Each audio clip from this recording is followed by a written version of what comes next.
Merci mesdames et messieurs, amis téléspectateurs, bienvenue dans cette belle et grande émission par excellence, c'est Tole Kanambonda, la seule émission qui vous plonge au cœur de l'actualité. La fois passée, tu as décortiqué qui m'a camé belé dans le plateau. Par rapport à ce sujet, il y a ndenge. Il y a beaucoup plus. Mboka na biso RDC, tozo kende wapi, peut to komba wapi par rapport à la politique autozala bango. Tout cela qui mingi bakambe taki seni, tout cela qui mwana mboka dulimu tululu, mais c'est ce qui peut qui dans la scène a comment qui rete ko koma zo koma, militaire sila qui peut émission et comment qui na suka. Alors lelo to chance au kangae, ya ko zala naye, la plateau lelo, j'espère que y étant juriste. Moi ba question bébé ko benga ki benga ba téléphone, ako meka ko expliquer beaucoup plus mai o Italie seni. Pena libala otozo mona ya bosembo ezoko promettre za ya bosembo vraiment to benga bosembo oyo zo sama na mwana mboka Kabila Fayulu Muzutu 5 na bande ko biso ya SCC soki ngonge ko zala to riba pe ko sola makambo etali positionnement ya mwana mboka Moïse Katumbi Chapwe et pourquoi pas na kiti na biso mboka ezoko beba surtout beaucoup plus la musique na bande ko bazana poto to benga ba diaspora ba combattant tout les dépend des papas et ministres autozanango. Voilà. Avant de prendre l'émission, on a remercié d'abord la caméra P. On va vraiment dans l'ombre là, dans un mwana mboka joli bilonda, caméra women makasi et le mwana mboka Tatingama et pourquoi pas la Patrick Baba, di banda to tambola na mwana mboka Benjamin Kilunga. On a l'aider toujours la présentation émission nous. Tole Kanambonda, la seule émission qui vous plonge au cœur de l'actualité. Voilà. Directement n'ayez pas mwana mboka Maître Dulimu Tululu. Merci beaucoup. Naningina s'excuser pour la fois passée. Ils avaient contre-temps parce qu'ils avaient qui mingi na ba cause embouteillage. N'a pas en retard, mais les gens ont commis quand même. N'a pas merci. Na insistance parce qu'ils ont insisté na ya pour na le Kanambonda. Nazo le kasiko Nambonda. Ba mende ko ba mona trop ba benga rapé trop ba tout mona ga mettre luto linga rapport ba kama malamu. Mais lelo oyo j'espère que moi mes collègues a trop na format o to le Kanambonda. J'espère que ça va comme bala liboso. J'espère, hein? Même à Ezamba Liboso, merci pour le cadre. Aussi, félicitations pour le manager. Merci, Namoni cadre qui toko, Makashi Goleka, donc félicitations. Merci beaucoup, voilà. Voilà, on allait mettre Doulimou Touloulou, Tolobi qui est au Zela qui est beaucoup la mercredi, comment qui retape, là c'est présenté vraiment avant et derrière, pour tout Singapore et Alim, c'est presque tout ça qui est Tamoulaï. Il y a qu'à ce que monsieur Zara toujours dans R1 mais il y a le chargé comme programme mais toutefois attends déjà na biso awa to ko beta basolo le kambo o Italie seni le automobile comment est-ce que installation à mon mboka Denis Kadima na bureau na mo biba baza déjà installé pe na ba remise reprise et salami na mon mboka o aussi ko kende mais c'est comme si le kambo Italie mon mboka Denis Kadima est créé vraiment makelé les belé surtout dans la classe politique côté de l'opposition puis tout ce que monde a commenté est-ce que va projeter ba marche comme ça maléciste tout le monde a commenté est-ce que les balles et autres mais to lingi d'abord tout ce que tu peux pas mettre le loup du mutu qui d'abord asa juriste et pas na eto koyeba est-ce réellement comme on a mon mboka Denis Kadima lelo asa installé d'abord désignation na yena bureau wana c'est vraiment la régularité conformément ndenge nini mibe kwa mboko to sengama bon nga au départ na ngai na ibsa batuke ba élection ya liboso to bani ko organiser na mboka na biso o to bengi ba élection démocratique et to bandi en 2006 mais avant 2006 o to zalaki na Sun City na 2003 avant 2003 na Sun City to bundaki o to bengi belligérant ba bari ko bunda MLC Kotoyo RCD Goma RCD KML pouvoir en place to benga ki pouvoir de Kinshasa. Alors mon boulot est tellement trop na niveau où il qui ba bomana ki makasi tant tu es ko fana na 2020 na 2003 tu es ko yokana o to bengi dialogue intercongolais na Sun City to lobi boyi to zongi samboka lisanga to panza mboka te to zongi sa kimia to tika minduki ezalaki problème wana ba kozwa ba option oto bengi ba résolution. Parmi ba résolution crise ya makasi tozalaki nango, même constitution ya 2006 elobeli yango ezalaki to bengi illégitimité ya ba institution na ba animateur na yango. Maintenant il faut qu'on résoudre le problème wana. Pour qu'on résoudre le problème wana bakendaki na option 1+4 pona nini? Bazwa bato nyonso basangisa bango na kati ya direction ya mboka. Et tant qu'on sangisaka bato nyonso na kati ya direction ya mboka, ba ekoloba boye. Ba ekoloba ke non. To sala makasi to banda ko organiser be élection parce que ko non organisation be élection ezali crise ya makasi na kati ya mboka na biso. Babani ko tala balobi non. So to bito organiser be élection, to pesa ngo pa ya ministre intérieur et kozala problème parce que ministre intérieur a tendance ya kozala neti subalterne ya premier ministre na ye, to subalterne ya président na ye, to carrément a kozala mingi dépendant na majorité oyo kozala na niveau assemblée soki yango isalamaki. Yango to bayi non to sala o to bengi une structure d'appui à la démocratie. Et cette structure d'appui à la démocratie to lobi au départ faut ezala naître, ezala indépendante pour epanza biso lisusu te. Parce qu'il y avait ce que nous appelons manque à confiance, rupture à confiance ezalaki. Maintenant il faut qu'on recrée yango. Yango moni balwaki boy. To sala CENI, cette commission nationale indépendante où est organisé l'élection, mais la élection est organisée tout pèse en la société civile. Or période où on a pas société civile, ça y a un problème parce que tu bien que la société civile annexe, société civile embrigadée, société civile remorquée. Donc non. Na kati ya société civile, tu as une structure moko to bengaka ba confession religieuse. Bango na kati ya bonzambe na bango. Na ko bangaka nzambe sûrement ba ko organiser les biso élections qui sont vraiment indépendantes parce que bango bazana posa na transparence na kati parce que bazana posa comme ba présidenté. C'est rare mon abbé ami commissaire président, c'est rare pasteur moko tika o ya mission a comme président mboka ko na ba débat ebele yango to pesa ki yango na niveau. Comme même biso quand même na honnêteté permettre que tous apesa mais ba kamba mboka na ndinga kibia. Voilà. Yango to bandaki na 2006. Mais na ko bandaka na 2006 ba problème s'est posé qui. C'est tout à fait normal. Œuvre humaine ils aura toujours na ba reproche. Et ko sala ke 2006 to biboué. To ko sala système ya ko évaluer aka. So to lexi processus moko to évaluer yango. Avant to sala ba élection mususu, to yeba nini yo rataki lobby. To apporter to bengi ba innovation. Yango moni na 2006, to ki na 2011. Tant que en 2011, bah ça l'évaluation vraiment té. Mais ils ont apporté quand même, bah ça l'évaluation té, mais ils ont apporté quand même une petite innovation. Donc moi changement bouquet ça par rapport à 2003 et par rapport à 2006 na 2011. Tant que en 2011, moi innovation bouquet ngo salama, isalamaki. Ezalaki nini? Ezalaki que CENI auto tikela ki président CENI a non saka ba décision, a zo ba décision, tobité, tous créer to bengi plénière. Comme ça, organe suprême, il y a CENI qui a au plénière. Il y a un moment tout ça qui est innovation. Tout en 2018, ça a encore posé des problèmes. Maintenant, comme en 2023, approche à 2023, tu vas dire comment on a posé le même problème. Oh, tu as une solution. Ngaïta, on a tel que non.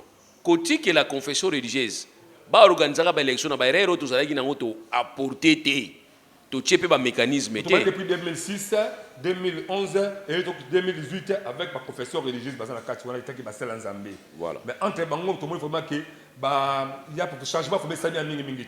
Surtout qu'en 2023, tout ça va passer en Zambie. Si vous tant que juriste dans ma campagne, vous avez que des cigares mettre le analyse de ça par rapport à tout cela. Il y a un autre baquet tant que tout le monde qui ko soit ne bandi maintenant et pas na bango parce que ba soit na bango déjà bandakala.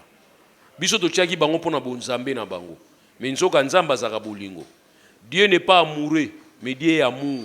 C'est-à-dire yé moko nde bolingo. Tozali ko supposer que ba travailleur na ye ba sali na ye faut ba la paix lokola ye. Mais nzoka ko bunda na bango ezalaki vraiment ko bunda. To ko mona ke o ekomi ba problème. Il faut to luka to dévancer. D'abord to pèse exemple moko. Ba église de réveil entre bango na bango bazalaki ko bunda. Na bité soki batika ko bunda. Soni Kafuta na dodo ko bundezalaki. Da bango bitumana entre bango église de réveil si la continue aka. Et continue aka. Nzoka biso tozwaki bango pour ba résoudre biso problème auto liko yo kanate ba politicien ba so yo kanate yango to bengi bango ba ya na neutralité na bango na bolingo na bango ba apporter biso solution mais toi na problème yo moko lobi ki esila raté to ju ba kimbangiste isa de kimbangiste kimbangiste ya sayo na kimbangiste ya mokoto voilà tozalaki dernièrement na centenaire ya papa Fumu Kimbangu bawe ya sayo mingi bakendaki te na ndimi te pe bakendaki kokabona ezali wana tozwi ba musulman ozwi imam Libondo kutu bazala kokabona jusque là ozwi ba mangala kuna kutu bango ba to bunda mikolo kala te ba to bunda c'est makambo ça mena martyr ici voilà yango biso tolobaki buyi kotika seni na catholique na problème ezate ya catholique yeza na problème nango mike mais kuna pa na bango za nini avantage na biso pa na bango za nini cinq eza structure moko eza institution moko bien organisée à telle enseigne qui va en porter parole moko syncope ezali église catholique d'une manière générale mais ali ensemble ba prélat catholique donc ba to bengani ba pasteur catholique donc ba ko gérer ba problème interne na bango c'est aussi une association ils a bien structuré à telle enseigne que boko yokaka monseigneur moko alobate ke o shoni makamalo bien etalingate baza structuré donc s'il y a un problème ezala ka résolu na kati pas na bango ba ko gérer yango bango moko yango na kopesa o sikoyo pourquoi est-ce que nazo sepela syncope et kota na kati ya ba corporation o nazali ko senga après na ko yisa yo alors maintenant et osala ke to ko mona o eza malamu te to sala ni to saisir conseil de cour constitutionnel to yebisa cour constitutionnel ke pona ko pesa chance à organiser une élection na kati ya Congo chance ezala indépendante ezala crédible ezala transparente to lingaki to longola ba sali ya Nzambe o to yeko beka entre guillemets ba sali ya Nzambe na kati ya présidence ya Seni. Parce que CENI, c'est une institution publique de l'État congolais. Une institution appui à la démocratie. Alors, cette institution appuie à la démocratie, et elle est institution étatique. Parce que l'État m'a fait sangombo, l'État m'a fait surveiller à travers le Parlement, na biso, tokoyi kondimate, batikala na ba fait privé, surtout que ça ba confession religieuse. Pourquoi? Parce que l'article 1er, il y a constitution na biso. Et l'objet que la RDC c'est un État laïque. La laïcité veut dire quoi? La laïcité veut dire il n'y a aucune organisation religieuse aux alliés confondue dans l'État. Premier principe à laïcité. Deuxième principe à laïcité, il y a motonyon so o ali na kati ya RDC. Aza na droit ya kondima Nzambe to kondima Nzambe te. C'est-à-dire so kondima Nzambe oza congolais. Soko ndimaka non Nzambe te oza congolais. Religion d'état ezate. OK? Bato nyonso bazali ndenge moko liboso ya mibeko. Quelle que soit religion na yo ou ondima Nzambe ou ondima Nzambe te. Alors na pays ya ndenge wana ba pesaka institution munene lokola Seni et pas ba mususu ba ndimaka Nzambe te. Et ba mususu ba ndimaka Nzambe. C'est-à-dire à une confession religieuse. Il faut que tu fasses la distinction entre religiosité et laïcité. La religiosité, c'est moto, c'est religion moko songolo mpakala. Tout quel moment la bite même mettre na ouais tali laïcité yali kolobaki. Okoki kondima to koyi kondima Nzambe te. Donc on est libre. Alors il y a on a saisi ça qui par R-Cons 1629 le 11 septembre, j'ai saisi la cour constitutionnelle pour nous savoir que le simple fait Congo mboka na biso to wali bosala to landaka charte ya ba confession religieuse batoma yele article 12 à charte le biboy article 13 à charte le biboy ezali kota la bisoté ezali ba corps moko privé ba confession religieuse entre bango ba sangani ba mipesi ba loi ya bango to bengo ba loi de parti etali bango etali bisoté mais bisoto ali ko zela totala ba charte wana confession religieuse nani azana raison nani azana na ko gagner na mboka na biso. Voilà pourquoi on a monique le processus électoral na biso ekozala biaisé. Pourquoi? Seni o eleki lelo o tata mokonzi a signé l'ordonnance. Ils allaient seni o ezali représenter na ba confession religieuse. Église Kimbangi c'est na kati. Mais o ya sayo. O ya autorisé. Déjà entre bango na bango déjà le cas bazala na kabwana déjà. Musulman o bazana kati. Ils allaient o ya Bangala, o ya Libondo bazati. OK. Église de réveil za na kati za oya dodo kamba eza oya sonika futa te ba o bazali ko ndima sonika futa bazo sepela te. Donc moi je ne peux pas comprendre l'élection autorité organisée et la crédible et transparente et ramener qui vient en mboka au départ bato bazali ko organiser l'élection oyo bazali ko présider na kati ya CENI oyo ba ko pesa biso ba résultat ba pe na groupe bato balingaka bango te to bato bayokana na bango te. Ya on na chef d'État que vous avez été trop pressé à vous signer ordonnance. C'était important pour nous. Ya ko ndima ko yamba G2. C'est-à-dire église catholique na église protestante ko yamba bango po oyo ebisa bango nini. Po yebisa bango oyo ko yebisa pe bato oyo to bengi G6. So G6 hein. Excusez-moi. G6. Ça veut dire boye BC chef de l'État. Non, c'est d'abord Bino. Oui, c'est bon, état à qualité à nini, la société civile ou bien à qualité à nini. Citoyen congolais. C'est congolais. Ouais. Vous savez même article 160 et le but que Moutonion soit dans le droit. Bah même le kotaki quand même. Bah même le kotaki. R con ça dit requête kotaki na la preuve que requête kotaki na niveau ya cour constitutionnelle. Bah même on atinda ki yango partout na ba chancellerie nyonso. Na ebisi bango ke ekozala ba élection malamu te. Quel que soit bonne foi ya kadima. Kadima kozala na bonne foi ko organiser l'élection. Mais tant que bateau va porter kadima na place wana. Ana bateau ba lingaka bateau wana te koyoka ne kozala te. Depuis le chef de l'État, il était question chef de l'État Yambaba GD, c'est-à-dire Église catholique, l'Église protestante, Ayambabango, après ça va un message moko. Il était question aussi Ayamba G6, ok, G6 hein, parce que voilà G6 toujours. Voilà, G6, pour après ça va un message moko. Quel message va appeler ça bango? Ayam ça bango boyeke. Ba confession religieuse boyeki biso soni. Donc ça ibino confiance parce que vous avez ça qui est pas na bino. Comme pardon? Clairement,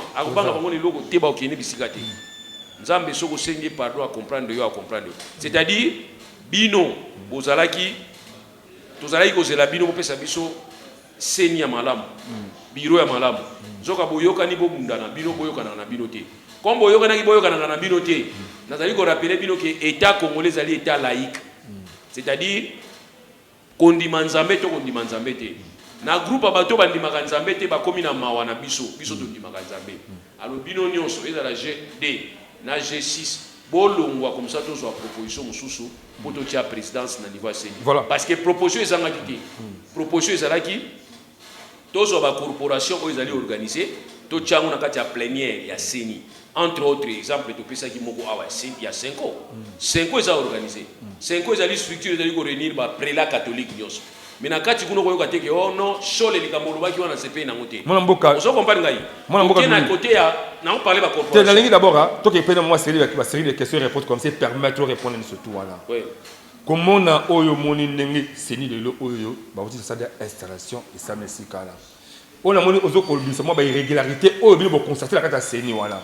Bon alors si ce Sénégalais cause de la chef de l'État abenga bango alobakeno voilà CENI oyo ba yebobimisi moi vraiment qu'il y a la irrégularité la carte. Est-ce que mon idée que tu vas continuer risque que ça même en 2023 glisser ça m'a pris pour le soir que voilà de glisser par rapport aussi que CENI honte tout cela. Ndewale na ebite so comprendre que mon alobaki tout à l'heure. Na lobi boy chef d'État basengaki bakutana nayi soka soki seka bango soka aboya ki parce que bino tout ko sepela ki bo constater il y a irrégularité dans la carte wana lobite ki ngandi fona zo décision à Congo non ba irrégularité dans la carte chef de l'État ndazali garant ya bon fonctionnement ba institution tangu groupe wana ya ba G soki nini ba confession religieuse ba lingaki ba yokana te et puis ba yokani na bango te parce que c'était prévisible ba yokana te nous avons dit que ba yokana te c'était prévisible. Maintenant, G2, c'est-à-dire église catholique, na église protestante, bah l'objet bazana posa bakuta na chef de l'État, soi-disant, bazana ba preuve, oyo ya corruption, preuve abele bele. Il était question que le chef de l'État yamba bango. Soka yamba ki bango, ango pesa bango message moko. Et après ko yamba G2, fala yamba susu G6. Après ça bango message moko, yoka message yango. Ko yebisa bango boyeke, to contacti mingi pa na bino. G8.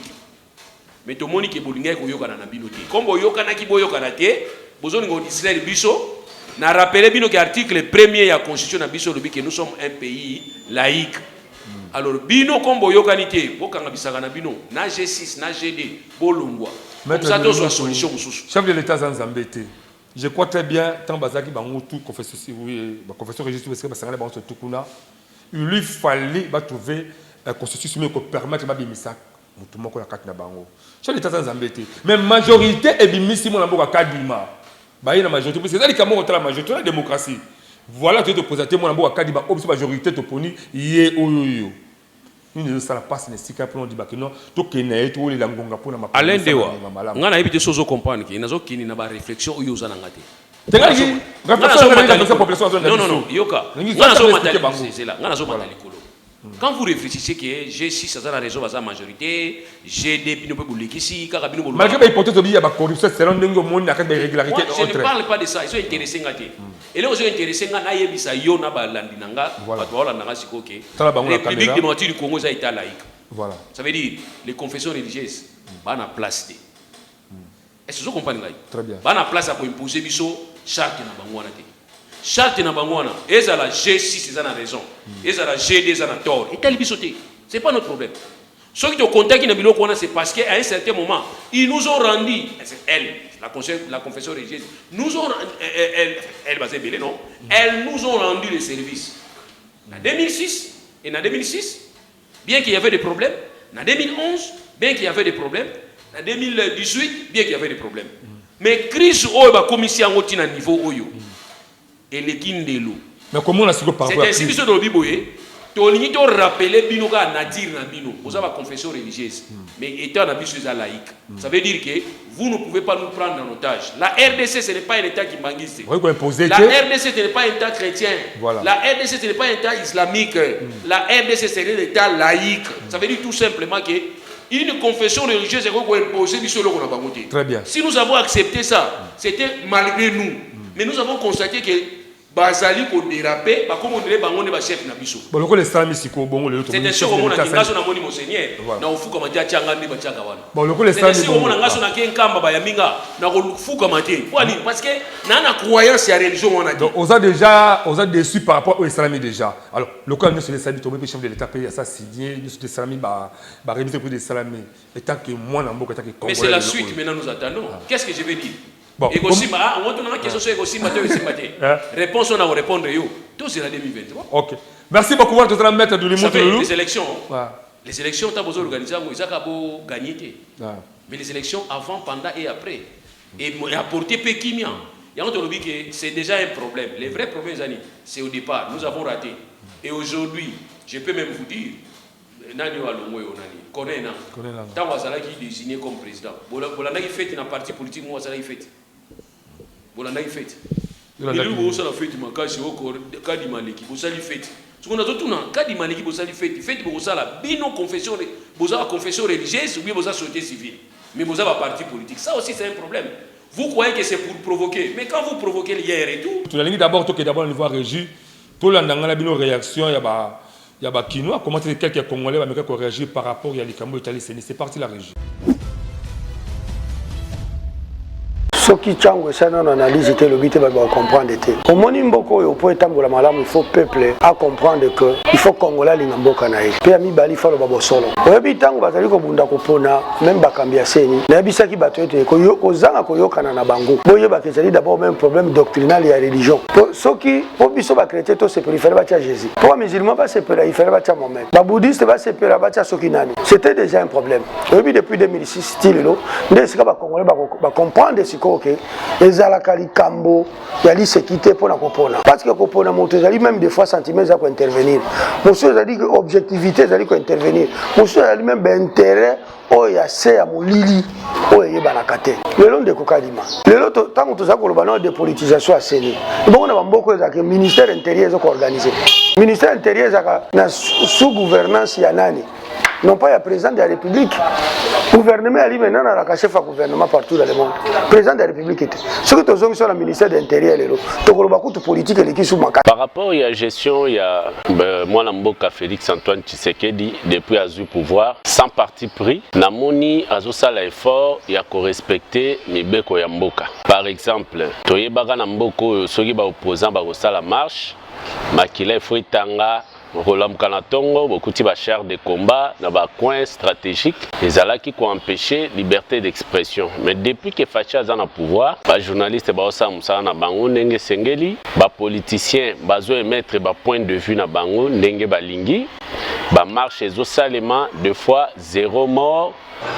Gouvernance ya Fachi stratégie té eza dictature parce que wana akomi ko mema biso na dictature moko modernisé o yazo s'organiser na ndenge na ye puis azo préparer ba tricherie na ye po démocratie ezalaka bongo te ya uti na IDPS ezolakisa Union pour la démocratie et le progrès social mais progrès ate kuna comme que dictature o ya comme mema biso accord ya bato mosusu ezali te ya bani kosala o ya ye engagé bato na CENI azo nommé bango selon ye parce que azoloba ke j'ai pris la décision. Alors eza bongo te décision na ye ko kozala ndenge wana te o ya kozwa ko ba biso ba misusu oyo toza na opposition to lingi yango te il fallait to solo to autour d'une table to trouver solution.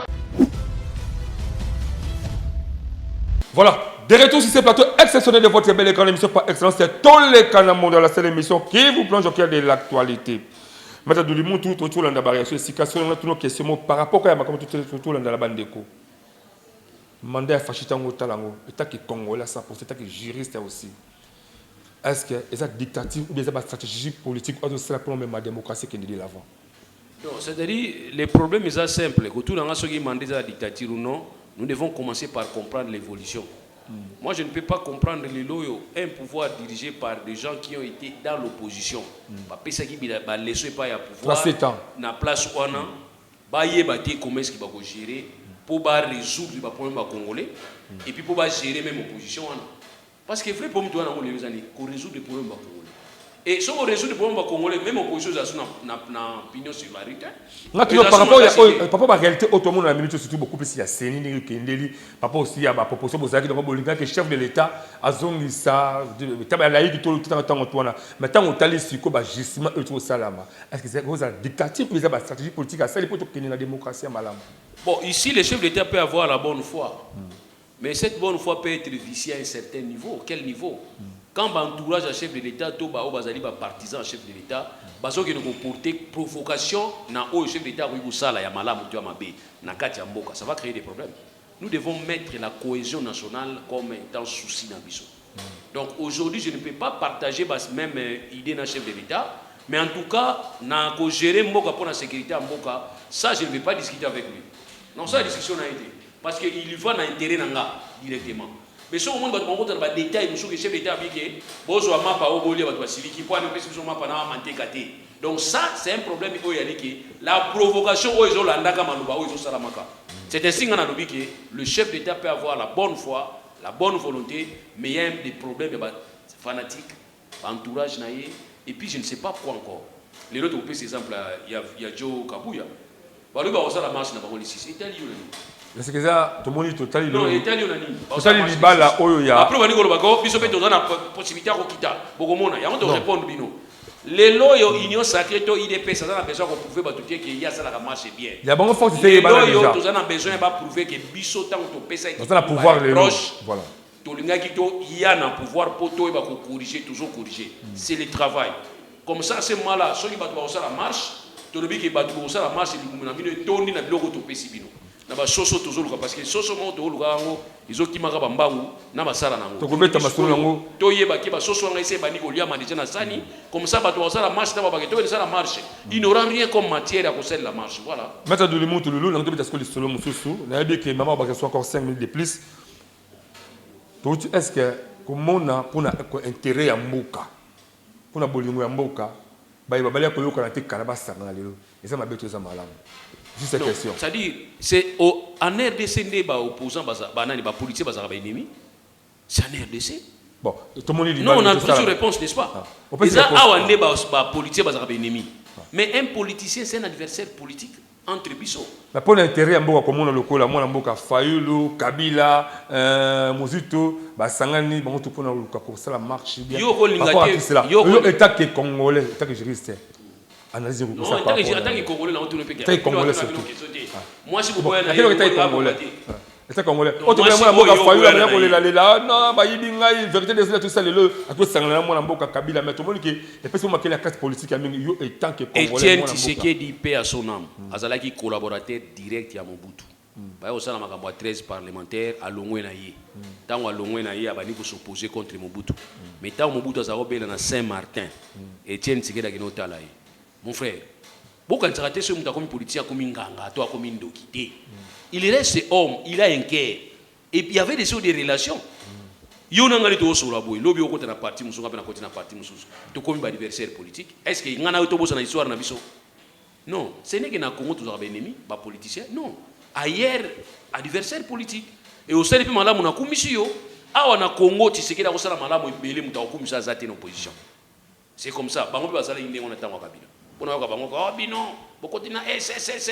Mais c'est vous avez na bino 50% non. Donc olingatie ke oyo yo sala ki pour réussir vina yo, o pekisa baninga basala ngo. OK? Kolingango te c'est pas bien za mutu ya mabe. Mutu ya mabe be andaka ne place wana. Yo sala ki oyo sala ki pour réussir vina na ningo sala ngo baniko pekisa nga, to baniko critiquer nga. Non. Botika ba congolais basanga. Soki Fayulu ba osanga na Kabila. Ici va sala ngo pour intérêt mboka tant mieux. Mais mon la gravité. C'est pas grave. So tant bosanga na Kabila wana bozu photo. Tout même na Roma. Non, tant bosanga na Kabila bozu photo ne bo tiango na 10e ya munene wana. Biso yebisa ebinoni. Oyo kamo même vieux Tshisekedi so ba munyanga o kamo. Pecho aya ngala ngeba ba ligoteye mais bo tienga photo. Tu comprends? Donc pour dire que c'est comme ça se passe. Intérêt dans la politique il y a des intérêts qui comptent. Il y a d'autres que so ba sangani eza dans les bon. Mais na on peut sans chance minute. Pourquoi on peut sans chance minute? C'est parce que dans la nuit de voix kitoko. Tant on de voix kitoko ça va que non. Ba sangani bangono so autour ya soldats. Autour à soldats du peuple, commandant du peuple. Le président élu, ça c'est déjà un problème. Parce que naïb ça bato a Fayulu que Fayulu a président élu. Aza deuxième. En principe face à la porte-parole de l'opposition. Et il doit faire l'opposition. Mais lui a préféré faire la résistance. Bien que la résistance est réglementée dans la RDCT. C'est l'opposition qui est réglementée. Alors aujourd'hui, ceux qui battent au Sangana, bon le battu qui va au Sangana autour du président élu. Parce que FCC Moutasala qui a fallu à soiter, c'est l'ombino. Vous comprenez? Alors, Moussoussou, dans la nuit Inagozi, Geneviève Inagozi. Inagozi qui dit que Batouni est question autour de nous. Ah non. Tolanda qui n'est pas prêt là. Basango, ba prêt ba benga ki ba. Donc on comprend déjà que ba vision ça mi balé. Erreur n'a pas avec fallu ya wana. Na sur ça peut-être wana Joseph a Bible. A rappeler roi rêve naie, a expliquer roi. Alobi que zoko ya mikolo nzale kokota, il faut luka tout possible sani. O bomba biloko luka muta ko gérer en comme gouverneur. O luka nini? O luka mutu o ya ko gérer en comme gouverneur. Roi yebise ke mutu muso na luka zate. Par rapport à ça tout la minute. Non na tuni roi yebise ni mutu muso azate, mutu ango isayo. Ya mumwe na kata Bible balobi boy. Soko ye na fête, fanda place à souka. Comme ça sur sa place na ote ba osani, ba kolongola ba tindi liboso. Mais viens azo la liboso, viens neza na ngoyi. Donc l'équilibre pas ko glisser pas tikali sima. Eza na ngoyi. Mais maloba ko ba ke non. Bangono so ya ko sangana autour na nga président Eli, tu vas encore créer un problème. Voilà, tozonga. Avant tozonga mettre le luto cité d'abord dans l'ingato que dans niveau régie pour tout le baka mingi émission par là beaucoup plus sur civisme. Likamba kin bopeto mona mboka Jacqueline Gobilambaka to tikité. To baka toujours tozonga la mais la limite que dans niveau régie pas parce que élément auto salaki na mama bourgmestre ya commune en Sélé. Ou américain ko sala mam ki papa gestion à kin bopeto depuis Azana tête ya commune c'est parti la régie on revient juste après. Et à niveau personnel, c'est différent.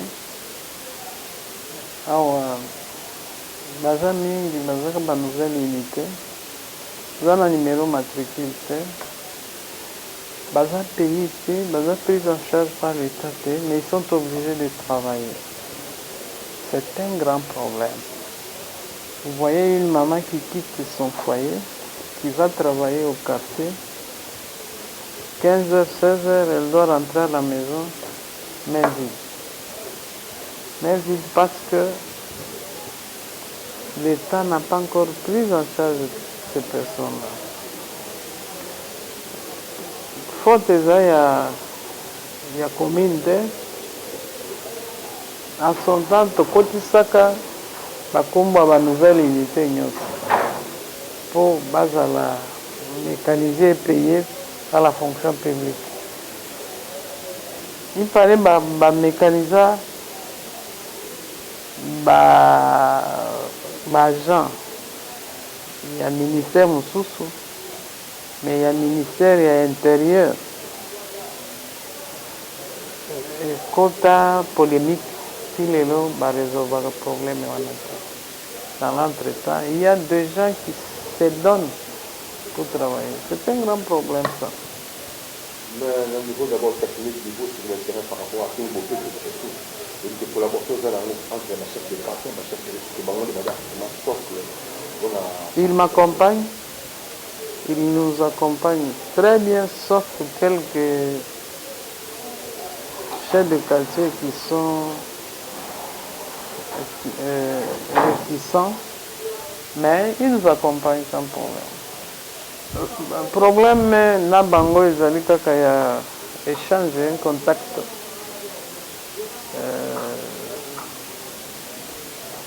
Nous faisons des réunions de temps à autre avec eux.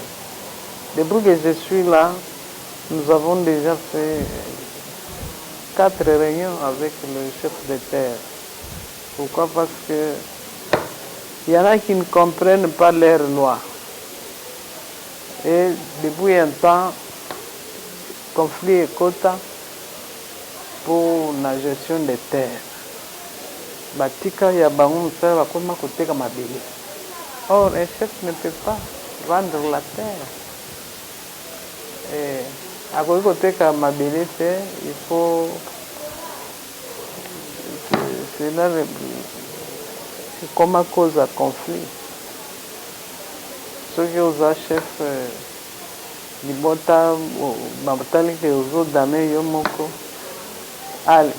conspirer contre eux, désigner Moussoussou.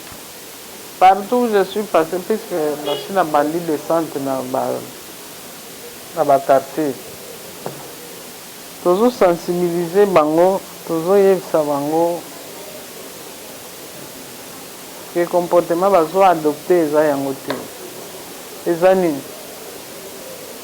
ils ont chef coutumier. Aujourd'hui, ma bébé, ceux qui ont tegi na Moussoussou. Moi, na yo. Akolia azwi mabele moko wana atekeli mutu mususu siko neve na yo era komona makambo wana alongwe mpe atekeli ya ye mutu. C'est comme une superposition. Ça c'est un.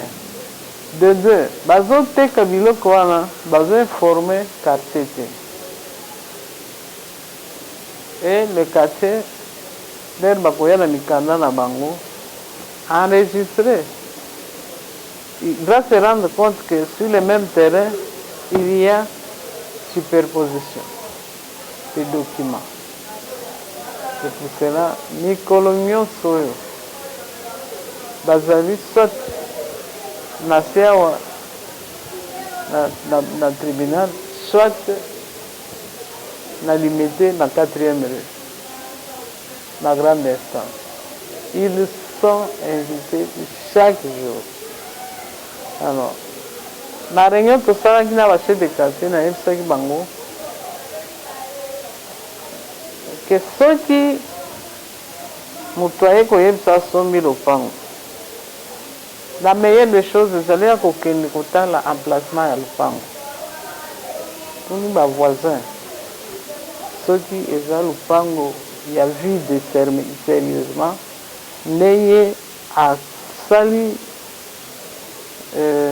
confirmation que lopango eza ya fulani asombaki epai ya songolo. Je leur ai dit ça et bazala na ba registre d'enregistrement il y a terrain vendu. Sinon tu résoudre le problème. Oui, c'est compliqué quand il y a 3-4 personnes qui vendent le même terrain. Tu peux respecter Ango parce que maintenant tu as la sensibilisation. Mais sensibilisation et ça la exécution. Bon, je n'ai qu'un mois. Vous avez un comportement de la population. Non, je vais comprendre. Je vais comprendre pour ma maman Moussoussou, je vais sensibiliser la tri à les déchets ménagers. Comment gérer les déchets ménagers à partir de la maison. Bon, sans autre banda. Tout ça, l'application sur terrain. Il y a gestion, il y a des déchets ménagers. Pour éviter qu'il y ait de quoi? Des montagnes de déchets sur la voie publique. C'est ça. Pour ce qui est de l'artère principale, je parle de la nationale numéro 2, nous sommes donnés le devoir de diminuer le sable dans les trottoirs. Et quand on aura enlevé, la couleur s'en suivra, on continuera comme ça jusqu'à l'intersection à notre rond-point terminal là-bas au domaine. Voilà. C'est aussi ma préoccupation. La fois passée, j'avais parlé avec Sido. Je lui ai demandé de nous envoyer une benne, un tractopelle et puis quoi ça, un tractopelle. Pourquoi? Parce que lorsque nous enlevons les sachets qui sont sur la voie publique, nous n'avons où les déposer. Certains chefs de quartier ont jugé bon de brûler et puis... Voilà, merci beaucoup. On a beaucoup d'éléments qui peut te mettre le loup vraiment ma baiser belé monique. Mercredi aux élèves qui bino puisque tu vas dire ma camé belé autour na bino ma camé d'abord ba soso ba $10 ba gratuité enseignement, so ba gratuité ba enseignant, tu peux ba enseignant. Soso tout cela à faire un salaire ba enseignant ba sécurité. Et autre ba prime. Tout cela est 50 transmission direct aux années pour ba benga pour combattre vraiment la retard. Votre nous ko chiter maître. Le haut dans le sur position mon amour comme Moïse tu peux te monter ma boule qui continue juste pour 30 secondes avant votre. Non, pour n'avoir Moïse, viens la benga 3 fois. Luko pe sa vraie position ya politique. Abi quand même qui sera politique na nzoto na yote. Via sera politique na nzoto na c'est tension moni ki baton za pembe na yozaka. Toze la décision à Moïse. Or ma parti politique pe na sina yebisa bino. Ba parti politique s'organisera boité et fonctionnera boité. Via pe sa position parce que via to moni batuni musuba ki na signer makambo na bango ya. Ngana benga ngo maskulu ya mafuta. Ba ki no signer. Mais via zo ya week-end pour attendre na batuni so ako consulter pe union sacrée. C'est ce que vient dire. Oh, il faut appeler sa position. Parce que déjà. Bah, ici déjà. On déjà badini ba mascal. Bah, c'est bah ici vient déjà qui est abimanaï. Bon, t'as la caméra. Bah, naka la bah ici vient abimanaï. Est-ce que vient yo kalinga la toi yo. Comment que vous la suka? Kabou ya tanga lo par rapport à pas ya Moïse ça azara clair. Bah terme clair. Or Kabou ya za combattante. Kabou ya za simple combattante. Kabou ya za li cadre na IDPS. So ka lobili Kabou c'est que Kabou yango wana. Alobi to lembi yo kende na yo so ok. Alors, voilà. Ok, merci beaucoup, M. Doulou. Tu as la caméra, toujours chuté. Il y a 1 minute 30 secondes. Par rapport, il y a l'installation de mon Mboka, de Nika di Mana Bureau Mobimba, étant que Congolais. Par rapport à la politique de Mboka, nous avons Kendele. Mais quand on analyse, éclairci, les Congolais vont comprendre. Par rapport à Kadi Mandinga Zawana, moi, ça ne m'intéresse pas. Je viens de vous dire que vous êtes intéressés plus à lui. N'est-ce pas mais bah, bah, tiens, wana. Bah, ça va confession religieuse. Nakati structure nakati mboka na biso ne tozabo tozali laïque. Donc les confessions religieuses ma c'est que maître ma c'est que siko to comme dire na ye kasi kabila pas lobaki ndengona te albaki que les trains en marche mais quand les trains en marche vérifier la locomotive on va laisser sauter yo bi kongo ngenza la on va sauter ba bakeno chef d'état bima bi que non voilà na retirer signature to on va laisser sauter train et CKI train wana ezalaki na ngomba ezokita locomotive okumbaka train wana etikali sima ya ko détacher. Soki vitesse wana sili ekoti na plaque train ekote élément olandinga te Kabila ba Kabila les trains en marche wa tikali atikala Tshisekedi Etienne Tshisekedi atali bango biki ba okimusika te est-ce que Kabila senga ba négociation te ako senga ngote yango to lobike ko kanisa te ke soki train za na ngomba ezokita ba wagon en pamba oko continuer soki bokobi na platé nde bazawana bazana problème moko libuso lelo problème bazana ngoni quand ba contestation interne ko banda bomo asko ba réaction extérieure dans la réaction extérieure ils ont un problème il y a légitimité na biso bien que ça national mais pour accepter extérieur c'est important bino bolobi Kabila za voyagera te. Qui vous dit que Kabila za voyagera ke ah tozo silote. To 6 mètres. To 6 non? Bolobi Kabila za voyagera te. O rido andako. Mais na otu bino nani oyo akoki ko kanisa ke Kabila za benga ka yaka tozo sila yo. Est-ce que za voyagera ke yoko yaka na yo te? Yama za voyagera na yeke. To 6 mètres. Alors ceux qui lelo ya zo voyager zo chance wana. Il faut préserver, ce sont des acquis. Préserver comme ça réputation na yo extérieure. Et ça l'a bien côté. Voilà ce que nous demandons au chef de l'État. Voilà. To 6 mètres lulu mais yangane botu ko kandela to babi ke ngana ye comme le débat na plateau c'est que yangane facilité. Mettre le mercredi j'espère que vous allez attendre à la moi. Zamba so baba tela biso na ko yana tamba. Voilà. Bosika malamu, merci beaucoup na mwana mboka Joli Bilonda, merci na Patrick Baba, merci na Benjamin Kilunga na Patrick na Tatingiama et pourquoi pas ba surtout bazolanda biso surtout na banda ko sika bozali. Ngala bino mercredi to kutana mettre le par rapport à dossier to zango ya seni, puis na makama associer la population. Merci beaucoup na Absi Télévision et je vous retrouve prochainement dans un autre numéro. Bye.